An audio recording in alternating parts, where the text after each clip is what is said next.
O governador de Minas Gerais, Romeu Zema, usou as redes sociais para criticar o judiciário no julgamento de Débora Rodrigues dos Santos, aquela cabeleireira acusada de golpe de Estado por escrever a frase "perdeu mané" em uma estátua da Justiça. Escreveu, inclusive, com um batom. Nessa publicação, Zema questiona a proporcionalidade da pena proposta pelo relator.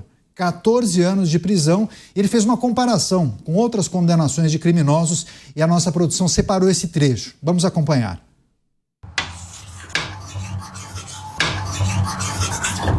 Tiago Brenan, empresário estuprador condenado a cumprir 10 anos e 6 meses de prisão. André do Rap, líder do tráfico e assassino do PCC, condenado a menos de 15 anos e solto por um habeas corpus da Justiça. O Wellington Batista Pereira, traficante, pego com mais de meia tonelada de cocaína, condenado a 10 anos de prisão. E agora, vejam isso, Débora Rodrigues, cabeleireira, presa há 2 anos por pichar uma estátua em Brasília no 8 de janeiro e prestes a ser condenada a 14 anos de prisão. Você acha que isso é justo? Parece que tem alguma coisa errada com a justiça do Brasil. Pois é, o governador de Minas não somente questiona a proporcionalidade da pena, a dosimetria, 14 anos de prisão a essa cabeleireira, pelo menos foi o voto do relator, essa é a proposta dele, mas ele faz essa comparação com outros crimes. Chamar o Cristiano Beraldo para começar essa rodada de análises, chamou a atenção que ele traz o caso do Tiago Brenan, um caso de repercussão, Beraldo?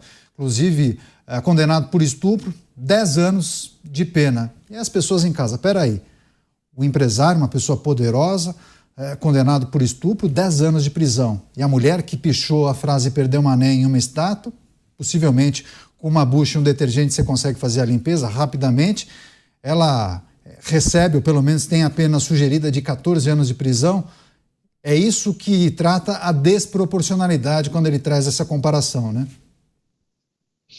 Exato. E lembrando que esse caso aí do Tiago Brenan, ele fugiu do país, foi preso em Dubai pela Interpol, se não me engano, e depois mandado de volta para o Brasil. Agora, claramente, não há parâmetros suficientes para que a gente consiga estabelecer qualquer lógica em relação à punição, à sentença pedida para essa cabeleireira. Isso porque muita gente vem aplaudindo o STF, vem aplaudindo essa condenação, vem dizendo que é pouco, que o que ela queria era dar carta branca para Jair Bolsonaro fazer o que quisesse e prender todo mundo e ser um ditador autoritário. E aí a gente tem que se perguntar qual é mesmo o poder da cabeleireira Débora para dar algum tipo de benefício, prestígio ou superpoderes a Jair Bolsonaro.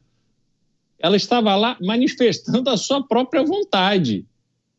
Ela não pegou armas para defender as suas ideias. Ela não deu flechada como índios já deram flechadas nos guardas do Congresso Nacional durante manifestação.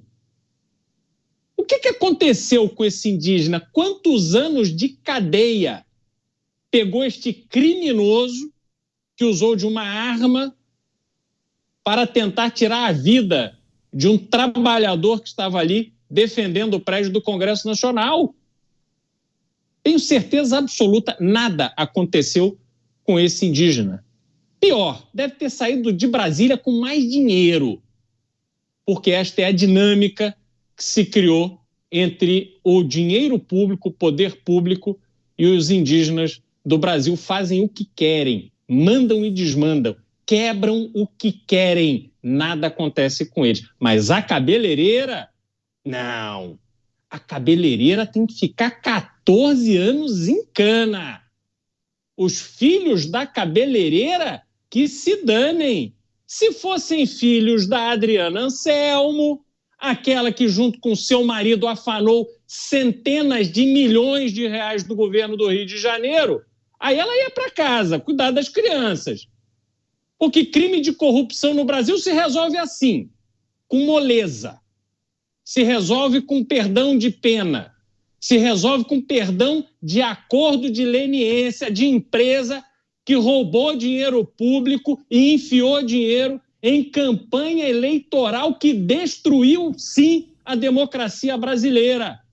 Mas destruir a democracia brasileira com dinheiro roubado não tem problema. Comprar voto na eleição não tem problema. Mas não ouse pegar um batom e sair de casa, porque aí sim você vai conhecer o peso da justiça. Pois é, as críticas feitas pelo governador de Minas Gerais, Romeu Zema, à atuação da justiça na figura da Suprema Corte Brasileira. Ele traz essas informações, né, Dávila, do julgamento da cabeleireira Débora dos Santos, acusada de pichar a frase "perdeu Mané" na estátua da Justiça na Praça dos Três Poderes, que teve uma pena sugerida pelo relator de 14 anos de detenção, né, Dávila? E ele faz essa comparação com outros episódios, além do caso de Tiago Brenan. Ele também lembra que foi a Suprema Corte Brasileira que, inclusive, colocou o André do Rep na rua. É verdade, Caniato. Aliás, ótimos exemplos levantados pelo governador Zema para mostrar a ausência de proporcionalidade e razoabilidade. Dois princípios fundamentais no direito que, olhe só, quem mais enfatizou isso no seu próprio livro de direito constitucional foi justamente o relator, o ministro Alexandre de Moraes, que fez um capítulo, aliás, belíssimo de ser lido, sobre proporcionalidade e razoabilidade. O que aconteceu com o professor de direito ao assumir a Suprema Corte, julgar um caso e esquecer daquilo que ele escreveu? Esse é o ponto importante. Por isso que eu entendo que a justiça foi contaminada pela política. Esses princípios basilares do Estado Democrático de Direito, do devido processo legal, como a proporcionalidade, a razoabilidade, estão sendo absolutamente ignorados. Então, infelizmente, o Brasil está indo ladeira abaixo num ponto que nós deveríamos ter pessoas de bom senso para frear esse Brasil se descarrilhando ladeira abaixo e recuperar o prestígio do direito, a força da lei para valer e não a opinião pessoal e as preferências políticas dos juízes. Como bem disse o Mota, aí não existe como ser imparcial quando o julgamento político, as preferências políticas se sobrepõem ao direito, à lei e à Constituição. Nos resta justiceiros, não juízes. Pois é, inclusive várias pessoas nessa discussão se manifestando aqui, viu, Mota? Olhando o retrospecto de decisões e medidas que foram tomadas pela nossa justiça, e tudo isso acaba deixando muito claro essa desproporcionalidade que foi evidenciada e destacada pelo governador de Minas, Romeu Zema. E aí muita gente tem essa percepção, né, Mota, que a nossa justiça estaria sendo injusta, não só com a cabeleireira, que é um caso que chama muita atenção, mas como várias outras pessoas condenadas por conta dos atos do dia 8. Mota. Acho que seu microfone está fechado, Mota. Verifica, por gentileza. Os julgamentos, os processos e as condenações do 8 de janeiro são ápice de um processo que já vem se desenrolando no Brasil há muito tempo. Quem leu o meu livro, A Construção da Maldade, onde eu falo sobre a destruição da segurança pública brasileira, sabe disso. Quem leu o livro já viu uma decisão da Justiça do Rio Grande do Sul dizendo que criminosos em fuga, que atiram na polícia, mas não fazem mira, não cometem crime de tentativa de homicídio. E, portanto, não fica justificada a prisão. Ora, a partir do momento em que você deixa de condenar culpados, criminosos, violentos, é natural que o próximo passo seja você condenar inocentes. O governador Zema está certíssimo. Eu sempre lembro, para mim, o caso mais escabroso de todos, porque toca na mídia. O sequestro, a tortura e o assassinato do jornalista Tim Lopes, aqui no Rio de Janeiro. Os criminosos, os autores, um ficou preso 5 anos, foi para o semiaberto e fugiu.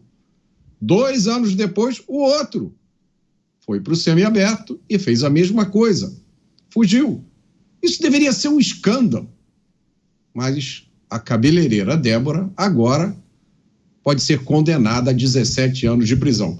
Depois de tudo que eu vi, Canhoto, depois de ter escrito um livro sobre crime, eu posso te dizer o seguinte: no país em que a gente vive, a gente pode dizer que se Débora estivesse transportando drogas, ela estaria livre. Se a Débora tivesse atirado na polícia de fuzil durante uma operação policial, ela estaria livre. Se Débora tivesse fraudado o SUS, ela estaria livre. Se Débora tivesse um apartamento exclusivo para receber malas cheias de dinheiro de propina, ela estaria livre.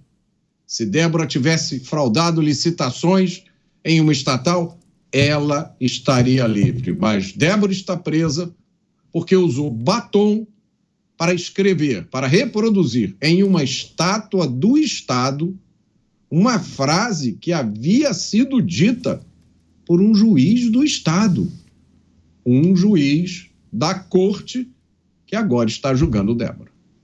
Pois é, agora as pessoas que não assistiram ao vídeo do governador de Minas, Romeu Zema, ele termina justamente fazendo uma pergunta para o público, viu, Beraldo? Ele diz: você acha isso justo? Quando ele faz essa comparação entre a pena sugerida para a cabeleireira e aí outros criminosos que receberam penas mais brandas. E aí ele traz a seguinte frase: parece que tem alguma coisa errada com a justiça do Brasil. Agora, Beraldo, quando a gente vê um posicionamento desse, do governador de Minas, Romeu Zema, e aí ele se junta a outras figuras importantes que o Dávila sempre gosta de lembrar. Ministro Múcio também já tratou da questão que envolve as penas impostas aos condenados do dia 8. Jacques Wagner, senador inclusive da base aliada ao governo. Vários representantes da advocacia pelas OABs espalhadas por todo o Brasil, muitos parlamentares. A gente está vendo uma mudança de posicionamento de algumas figuras que antes até poderiam, de maneira reservada, compartilhar uma certa indignação ou manifestar que acha que está havendo exagero. Mas qual a importância de se manifestar, gravar um vídeo em um momento como esse? Isso demonstra, Canhoto, como nós estamos vivendo um tempo injustificável. É muito difícil saber o que passa na cabeça de pessoas tão poderosas que têm o dever, a obrigação de zelar pelo equilíbrio institucional do Brasil e, nesse caso, zelar por aquilo que é fundamental a qualquer democracia, que é um senso de justiça percebido pela população em geral. O brasileiro perdeu isso. Só que este caso, ele é extremamente emblemático e, por isso, autoridades alinhadas com o governo já se sentem numa obrigação moral de se manifestar contra o absurdo que está acontecendo. A gente precisa lembrar, Canhoto, que quando a gente observa para essa questão da estátua, o vandalismo da estátua, precisa lembrar que teve um rapaz, tal de Paulo Galo, que colocou fogo na estátua do Borba Gato para fazer o seu protesto, porque, segundo ele queria levantar um debate, foi lá e pôs fogo numa estátua patrimônio público. A pena dele foi 1.112 horas de trabalho comunitário. Mas a Débora Rodrigues escreveu numa estátua com batom, tomou 14 anos, esse pelo pedido do relator. Então, há alguma coisa muito errada no Brasil. E essas pessoas que hoje vibram, que colocam para fora todo o seu rancor, o seu ódio, a sua frustração em redes sociais, vibrando com a perspectiva de ver uma mãe de 2 crianças que foi protestar de acordo com as suas ideias com um batom, ficar 14 anos na cadeia, são as pessoas, algumas delas, são pessoas que lá no passado, no Brasil, pegaram em armas para atuar contra o governo estabelecido. Praticaram crimes de roubo, assalto à mão armada, sequestro. Alguns participaram de assassinatos. Foram presos, outros fugiram.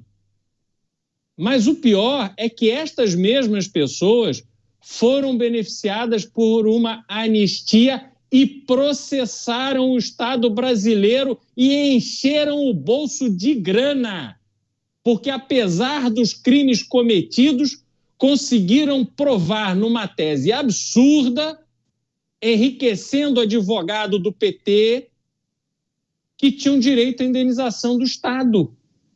E agora estão aí aplaudindo 14 anos de prisão para quem protesta de acordo com as suas ideias. Protesto pacífico, lembremos, sem arma, sem violência, apenas escrevendo, como lembrou bem o Mota, reproduzindo uma frase dita pelo próprio membro da corte onde aquela estátua estava. Então, realmente, tem muita coisa errada no Brasil e é cada vez mais difícil ignorar esse fato. Você, Dávila, é um momento de figuras importantes, lideranças, governadores, pessoas ligadas a órgãos públicos se posicionarem, colocarem para fora a indignação ou apontarem erros que vêm sendo cometidos, especialmente quando a gente olha para os episódios do dia 8 de janeiro? Com certeza. O exemplo do governador Romeu Zema deveria ser seguido por todos os demais governadores, porque o que o Romeu Zema está fazendo como governador é mostrando que a justiça não é lugar de se fazer política. Política se faz no Congresso, se faz no Poder Executivo, se faz para quem disputa eleição. No fundo, o que a democracia precisa é justamente um poder judiciário imparcial, que atue como guardião da lei, que atue com respeito à lei e não que atue de maneira política, porque a politização do judiciário é um câncer que mata a democracia, é um câncer que acaba com a liberdade, é um câncer que transforma a Constituição num papel irrelevante. Mota, quando a gente olha para a pena sugerida para a cabeleireira, mas a gente poderia trazer outros casos aqui, você não entende que a gente observa um cenário, uma atmosfera que possa até colaborar, pode até ajudar no trâmite do PL da anistia?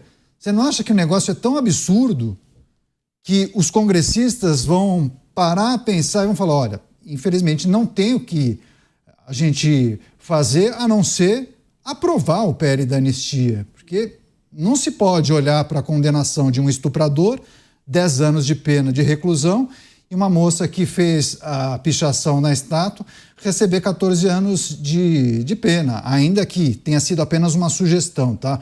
Os demais ministros vão se posicionar. Eu tenho dúvidas a respeito do potencial de indignação dos nossos parlamentares de uma forma geral, Caniato. Como observador do que acontece na segurança pública, eu acho que a gente já passou desse ponto há muito tempo. Esse caso do jornalista Tim Lopes, eu acho que eu posso dizer que foi o caso que me fez acordar para a realidade do crime no Rio de Janeiro. Eu me lembro que, na época, eu mandei uma mensagem através de um jornalista, mandei para um jornalista, ele publicou na coluna dele, e era uma pergunta ao secretário de Segurança, ou então secretário de Segurança do Rio de Janeiro, que era o José Mariano Beltrame, a respeito de por que esse tipo de coisa acontece no Brasil, por que os secretários de Segurança, veja a pergunta que eu fiz na minha ingenuidade, né? Por que os secretários de Segurança não se juntam e vão a Brasília dizer que essa lei não funciona? E na época ele respondeu, olha, Roberto, sua pergunta é muito boa, mas isso não é função dos secretários de Segurança, isso é função da sociedade. E a sociedade, desde aquela época, só fica cada vez mais indignada e nada acontece. Na verdade, a gente vê movimentos em sentido contrário, movimentos para tornar a vida dos criminosos mais fácil. E desde que aconteceu esses eventos do 8 de janeiro, que eu sempre digo aqui, é muita coincidência. Tem acontecido um ano antes, uma coisa muito parecida. Eu sei que os meus colegas vão dizer, não é parecido, é muito diferente. Na minha opinião, é quase idêntico ao que aconteceu lá no Capitólio. 6 de janeiro lá, um ano depois, 8 de janeiro aqui. E uma série de outras coisas. O tratamento que aquelas pessoas receberam, foram confinadas em um ginásio durante vários dias, homens, mulheres, crianças, idosos. Tenta fazer isso numa operação de combate ao narcotráfico. Tenta juntar um monte de gente envolvida no narcotráfico, jogar num ginásio e deixar lá 3 ou 4 dias. Eu aposto que o governador do estado onde essa operação ocorrer vai ser destituído no dia seguinte. Toda a polícia vai ser demitida. Mas isso aconteceu. Audiências de custódia que acontecem, são as coisas que acontecem com mais rigor no Brasil, não aconteceram. Os processos copia e cola, sem individualização de conduta. Isso para mim, que sou leigo, eu não sou jurista, mas aprendi algumas coisas ao longo do tempo. A individualização da conduta é a base da acusação. Você não pode dizer para uma pessoa, você fazia parte desse grupo, o grupo inteiro fez isso. Não. Você tem que dizer, você fez isso, isso e isso. Essas condutas são crimes porque estão descritas nessas leis. E aqui está a evidência de que você praticou essas condutas. Tudo isso foi abandonado. Mas isso já está acontecendo há muito tempo. E eu repito a pergunta aqui. Vamos assumir que a anistia seja aprovada. Nesse UFC jurídico em que a gente está vivendo, que garantia que essa anistia tem que vai viver 1, 2 ou 3 dias? Que garantia o Congresso tem de que a anistia não vai ser declarada inconstitucional? Ou mesmo, vamos supor, partir para a hipótese mais otimista de todas, que a anistia sobreviva e essas pessoas sejam soltas, que garantia o Brasil tem de que processos como esse do 8 de janeiro não vão acontecer de novo? E aí vai ser necessário um outro movimento para anistia? Essas perguntas, eu acho que não é demais a gente esperar que elas sejam respondidas. É isso, vários aspectos para a gente destacar, analisar, a gente vai acompanhar todas essas movimentações. Claro que a gente se lembra dos atos do dia 8 de janeiro, atitudes reprováveis, né, a depredação do patrimônio público, mas é preciso olhar com muito cuidado para as penas que vêm sendo impostas às pessoas que participaram dessas manifestações de depredação, inclusive penas superiores a 15 anos de prisão, 17 anos, muitas vezes nós pudemos, inclusive, trazer aqui alguns que receberam penas superiores a 17 anos e alguns meses de prisão. A gente vai seguir acompanhando esses destaques, mas eu queria só ler uma mensagem, inclusive passar para o Cristiano Beraldo, porque tem muitas coisas acontecendo ao mesmo tempo, né, Beraldo? E quando a gente fala de impunidade ou a percepção da população brasileira em relação à nossa justiça, claro que muitos vão pegando assuntos que não estão ligados, mas no final das contas eles fazem uma associação. Por exemplo, Jorge Magalhães, ele escreveu o seguinte: Daniel, Débora, mãe de família, pode pegar 14 anos de prisão. Porém, um político, confesso que cometeu um crime de rachadinha, um crime de corrupção, tem um acordo homologado pela Procuradoria-Geral da República e pela Justiça. Essa é a injustiça do Brasil. Ou seja, é uma notícia que nós trouxemos na semana passada, em relação ao deputado federal, uma figura importante, né? Foi eleito pelo voto popular, bem remunerado, uma série de benefícios que são oferecidos pelo Estado. Ele teve essa possibilidade de fechar um acordo que, inclusive, irá permitir que ele continue com o seu cargo, trabalhando normalmente, e permita que ele devolva o dinheiro que foi subtraído das contas da Câmara de forma parcelada. Essa assimetria que a população não consegue entender.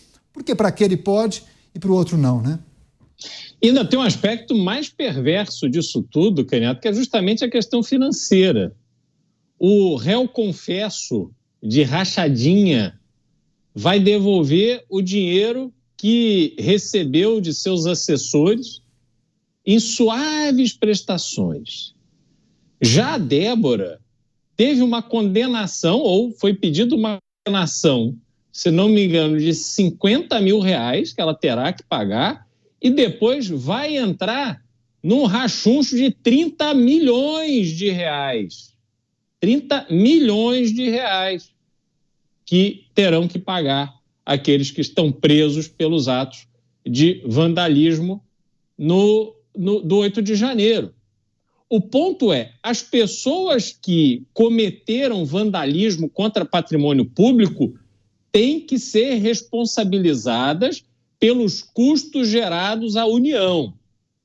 Entretanto, quando se olha para a prática de rachadinha, o que nós temos ali é a destruição do sistema político que prevê no orçamento brasileiro uma parcela gigantesca, bilhões de reais, para financiar o funcionamento de câmaras de vereadores, assembleias legislativas, da Câmara dos Deputados, Senado Federal, e, de repente, esse dinheiro, esse sistema de dinheiro, esse sistema conhecido de desvio de dinheiro público, ele se torna um crime que vale a pena ser cometido. Porque, vejam, dos casos denunciados de rachadinha recentemente no Brasil, quais tiveram consequência efetiva? Lembro ainda a nossa audiência que a denúncia que houve em relação à Assembleia Legislativa do Rio de Janeiro, quando o Flávio Bolsonaro era deputado estadual, não se referia a Flávio Bolsonaro exclusivamente. Era uma lista enorme de deputados que foram pegos com a boca na botija, com assessores que no dia do pagamento iam lá sacar dinheiro vivo. E, naturalmente, contas que eram pagas por esses parlamentares em dinheiro, tudo se combinando, demonstrando que o dinheiro público, que era para pagar assessor, que deveriam visar a melhora da qualidade da produção legislativa, na verdade, eram simplesmente instrumentos de desvio de dinheiro público. Está provado no Brasil, graças a esse acordo, que o crime de rachadinha é permitido. E daqui para frente só vai se agravar, causando centenas de milhões de reais de danos todos os meses ao erário público, tenho certeza disso.